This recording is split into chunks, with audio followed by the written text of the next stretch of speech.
Hi, my name is Javi and I can draw, and I have to tell you one thing. Girls' clothes are hard to draw. And I mean, last week I did men's clothes, and men's clothes are easy. It's just a shirt, maybe some pants, a jacket, a hoodie. Like men's clothes, you can divide it between a suit and not a suit. But girl clothes, they're so hard. There are many combinations of type of shirts and skirts and pants and blouses, and I didn't even know how to begin. I mean, look, I thought that this was going to be the easy week. Like, yeah, I did men, so I kinda figured out women's clothes pretty easily, but I mean, look at this. I just searched for girl and t-shirt, and look at all the type of shirts that it's showing me. How the hell am I going to figure out all of these ones? I mean, I looked for tank top to see if I could find something easy. I have no clue how to do this. I don't know what this is all about. It's like, it's this, how do people figure this out? Where do I even begin? You know what? It doesn't matter. I'm going to try to do the logical thing. So if I'm going to try to think about a girl that is going to be using, like, I don't know, just a regular t-shirt, I'm not going to be able to use like any type of reference because I don't know, man. It's so hard to find just a picture of a girl wearing a t-shirt. So what I'm going to do is I'm going to try to think in a logical way from what we've seen the last time, what difference there are between a man and a woman's body that would change the way that clothes flows on girls. So if I'm going to start here, and these are going to be the hanging points. This is going to be, of course, that the breast is going to be a hanging point here. And I think that the biggest difference is going to be that there's going to be a resting point here. So there's going to be a lot of creases at the hips that men don't have. Like all of this is going to be some sort of resting point. So if I'm going to draw a t-shirt, I'm going to start with the sleeve. That is going to be like, well, the sleeve, like all of sleeves are. I'm going to just bring this down just a bit. And then I'm going to do, because all is going to come from here, going to be a crease going to this point because I believe that there's going to be some tension here. Then there's going to, this is going to come like this, depending on how tight it is. It may like just fall like this. There are shirts that do that apparently, and then are just shirts that are more like close to the body. And if you come from this part, there's going to be at least a little bit of a resting point here, because, well, since girls tend to use the clothes a lot tighter to the body than men, there's not going to be too much creases unless they're using like super loose clothes. I realized that I never pay a lot of attention on how women dress, or at least not in the sense of like paying attention to the clothes. Maybe it's like if it looked good on them or not. I don't know. So the difference that I'm thinking of are, well, resting point and resting point here, and of course like hanging point here. And when it comes to clothes, I was thinking about, well, pants are going to be pretty similar, and since most of the time they're going to be tighter on a girl, it's just going to be less creases or smaller creases, and it's all going to be closer to the body. But what if she's wearing some sort of skirt? And skirts are going to be like, well, this is going to be a hanging point, and this is going to be a hanging point, and I think that's pretty much it. Now, depending on how the skirt is going to flow. Okay, I'm going to stop you right there, Javi from the past. There is a video where I talk about hanging points and resting points and tension points, and if you want to see what I'm talking about, there is a link that is going to be just right here. Just touch this screen so you can see more about what I was talking about. But still, after trying to draw women's clothing for myself without any type of reference, I came to a conclusion. I had no idea, but I started looking at the reference once again, trying to see what I could find, and I found two constants that I think were the most important thing to figure out how to draw women's shirts. This is what I found. So before we go into the drawing part, and I don't think I'm going to draw a lot because I've been drawing before filming this, I was thinking, I was looking at all the pictures and I was looking at pictures and pictures, and there's so many type of different clothes for women that I had no idea where to begin.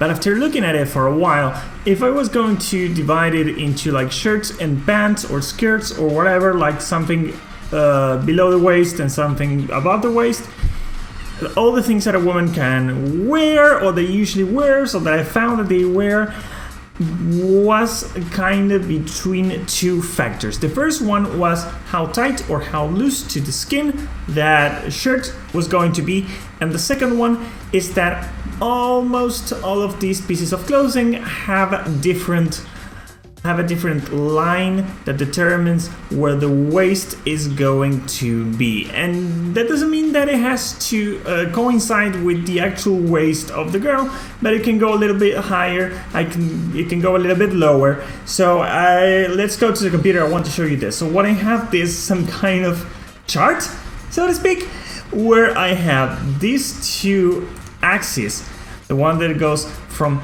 tight to loose, from really loose to really tight, and this one that goes from a really low waist to really high waist.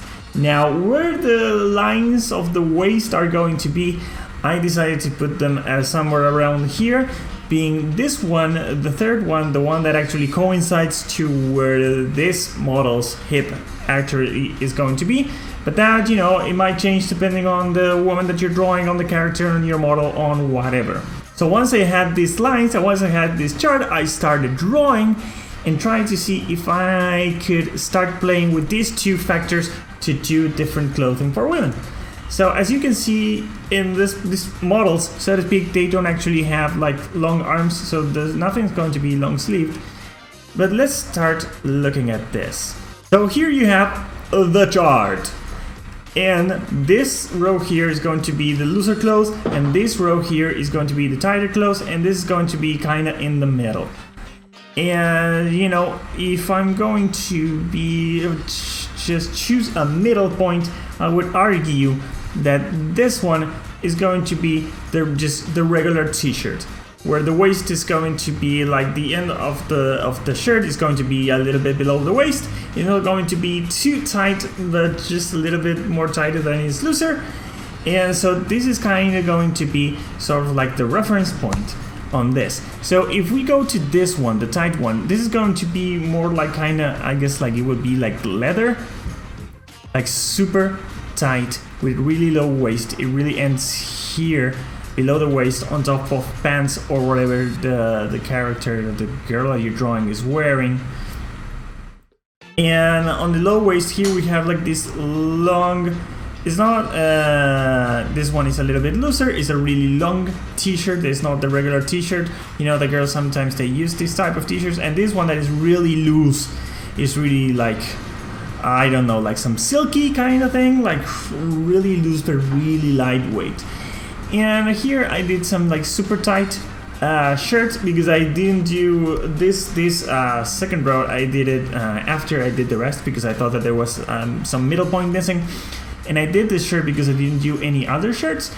And this one, this bottom up shirt is like going to be super tight, and it's going to be like tucked in to maybe a skirt or maybe some pants or something like this, but it's going to be ending around this place.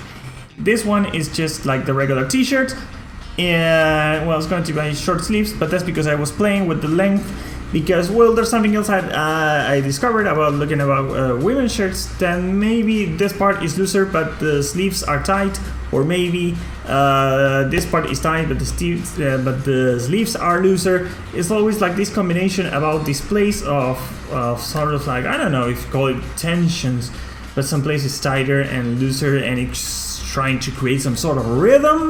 But that's something that I'm going to see next week, just not this one yet.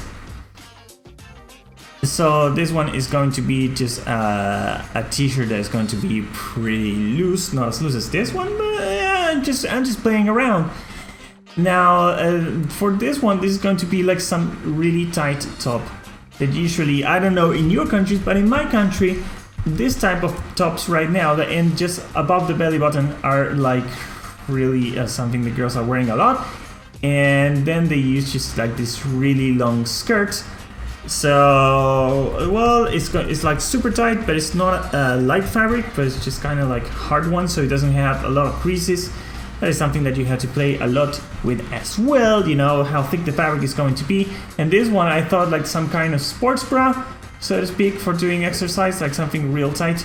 And that you're, you know, this is usually worn on with some others, with some loose shirt on top of it, or maybe a loose tank top or something like that. So, and I don't know where I was. Oh yeah, well, maybe this one also I thought that it was going to be like for doing exercise, like you would wear on top of this, on top of like a sport bra, and it's very like 80s flash dance kind of thing. This one here with these three last one, because the waist is going to go higher and higher, not maybe in this one, but in these two, there are some type of shirts that suddenly have some sort of belt just below the breasts that are going to just make a separation, and then the part below that belt is going to be really loose. That is not going to play into the... It's not going to like cooperate, I guess, with the girl's rhythm and hips and waistline, but it's going to just like fall and flow. So I use it for these high waist designs that I did here for these two, and this one, well, it's just something in the middle that I thought it would be interesting if it's just really loose but really tucked in. So it doesn't necessarily mean that that particular shirt ends there, but if you're wearing something that is going to be higher in the waist, you're going to have that tucked in, so it's going to play into that line. So in some of these cases that I've been drawing, you will see that the pants of the skirt that the character is going to be wearing play into part with this high waist or low waist kind of thing, you know? So sure, I think I had shirts like I know how to do them on a basic level, and pants are just pants. I did them last week. There's going to be a link here if you want to see how to draw pants. But the thing that was killing me just a bit was how to draw skirts. They had to be some sort of secret or something that was so important to drawing skirts, so once you figure that out, you can figure the rest out. And I think that I actually did. So this is what I found. Okay, I want you to take a look at this that I have here. What I have is a lot of pictures of different type of skirts. That they have different fabrics, they have different lengths, there are different styles. You can see that like none is like the other in most of the cases. But I want to show you what I started realizing when I when I looked at all of these skirts and what I found about them. And the thing about the most complicated thing about the skirts is how to get the flow right. Not necessarily the movement, but how they fall and how they crease.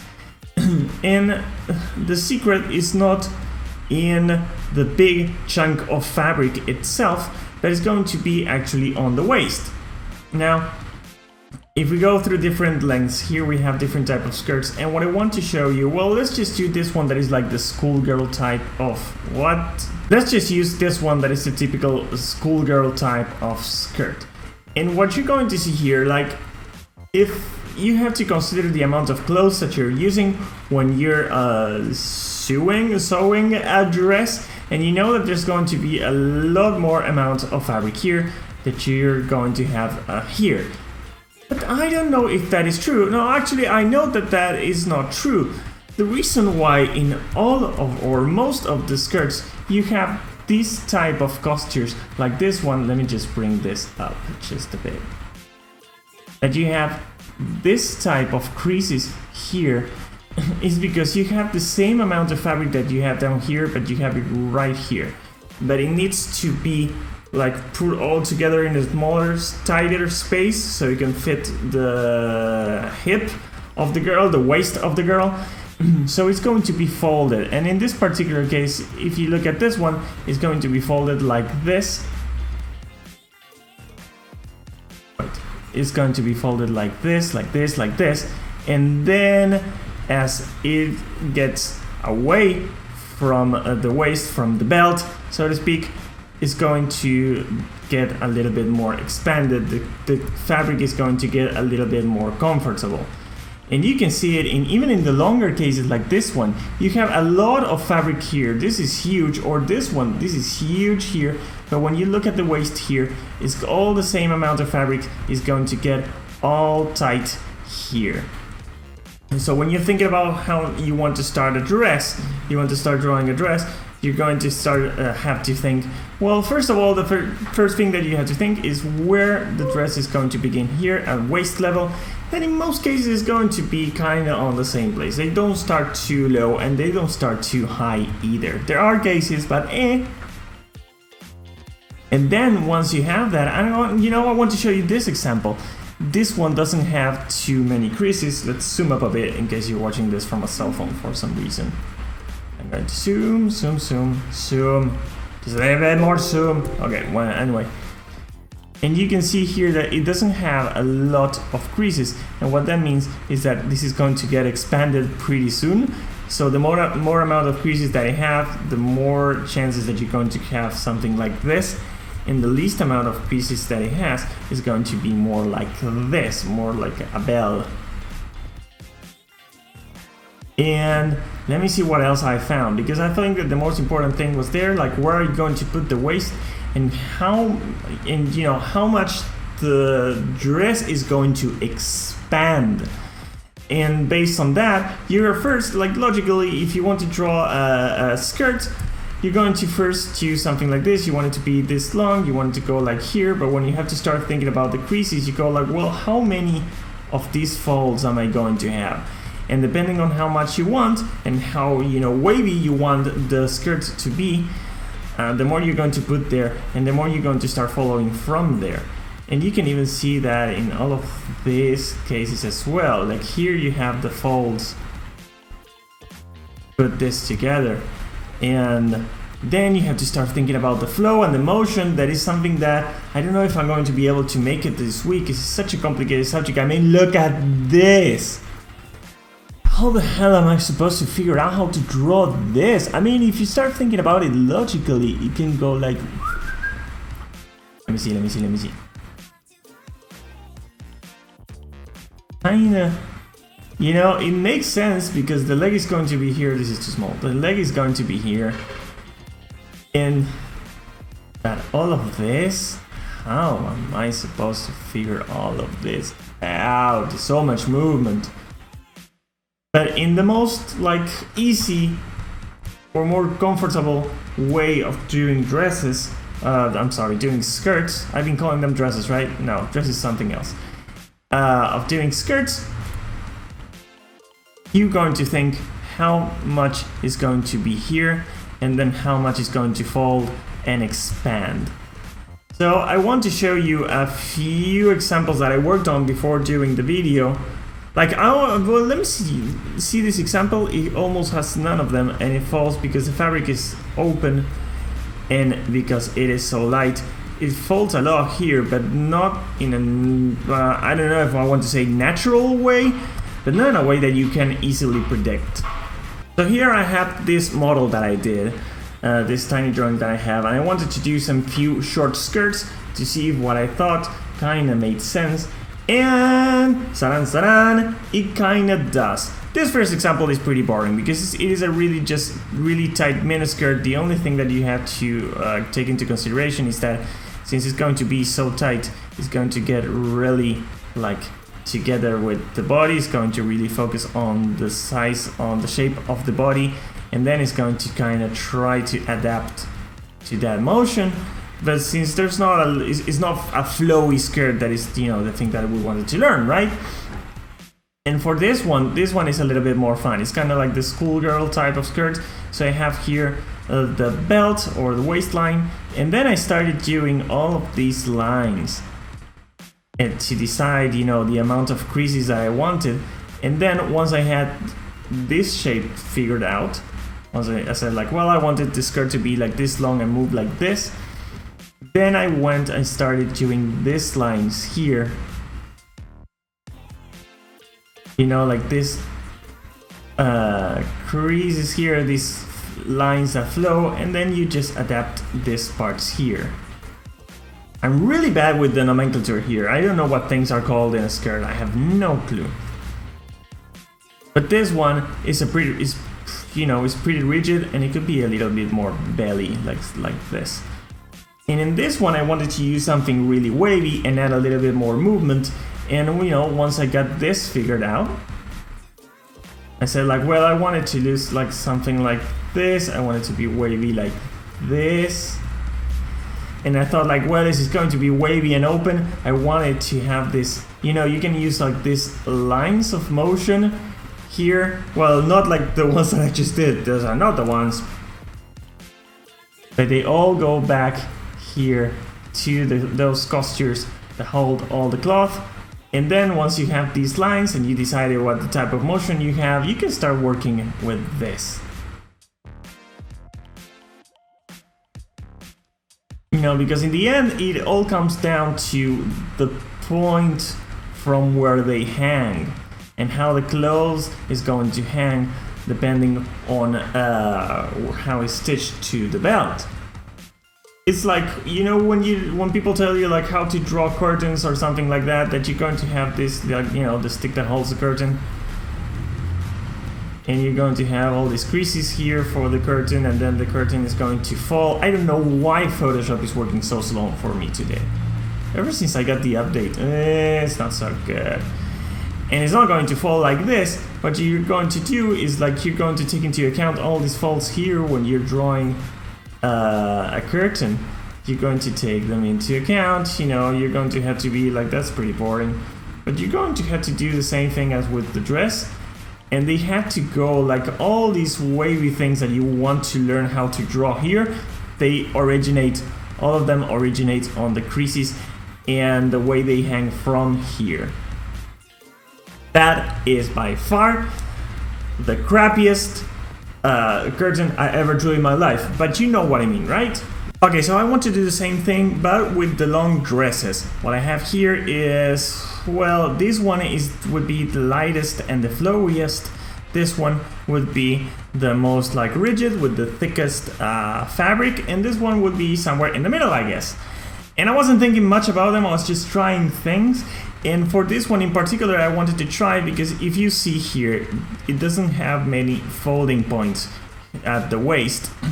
So these folds here get to be huge, like in this one. And you can use this one for like really big fabric, like a thick fabric, like in this one here. See, not many folds, and you can get to go crazy with it. And what I was looking for, and then this one I wanted to do exactly the opposite, and I wanted to do like really flowy. Like if you're going to get really technical with this, it should have like a lot of this here, with really small waist here. It's going to be really high. And I just made this simple motion in the pose, and I said, oh, well, I want to use it. So I started doing all these flow lines here. And if you get like if you want to get super detailed, you can start just going with that particular flow that is just this line here. And then remembering, if you always remember that you have to go back here for every crease that you make, that you always need to go back to the waist, then it kind of becomes fairly easy. And this one in particular, you can see here that I had to make some adjustments, because when I try to get flowy, I always tend to do like this thing here, like if it was lifting from the wind or something, but then it looks totally like out of balance. So I did this one, and well, it's kind of a middle point for that. I was just trying to get this flow thing right. And there's not much to say about this one really, it was just trying different things. But what I realized is that even with men's clothes from the last week, I tried to figure out how they work, how everything falls, and how it flows, and how it hangs. But I wasn't thinking about movement or how clothes react to motion and wind depending on the movement. And I was looking at, this one that I show you, that I was like really defined by it. Like, look at this one. I have no idea how to do something like this. I mean, I can improvise it, or maybe something like this, but there has to be a way not only to actually figure out how clothes react to motion, which should be pretty easy to understand, but also how the flow of clothes can help you towards trying to convey a movement or a motion. Like if someone's running and is going to wearing a skirt like this one, a long one, you have to use the skirt to try to enhance that sense of motion that you're having with the character. And also, you know, if you don't do that, the motion of the character and the clothes are going to clash because they won't look like they're obeying the same physics. And that's what I want to figure out next week. I know that this was like a pretty week, but taking into account that most of the physics of shirts and how they fall and how they hang and all of that, I figured out last week this wasn't going to be like the super long week. But still, now that I'm trying to think about how clothes work in motion, well, that's going to be a big challenge. But that's going to be a challenge for next week because I won't be able to cover it and what I have for the week. But that's it for today. My name is Javi and I Can Draw. Thank you so much for watching. Like if you like it, subscribe if you want to see more of this, share it if you think that it might help someone. This is going to be it for this week. I'll see you on the next one. Bye.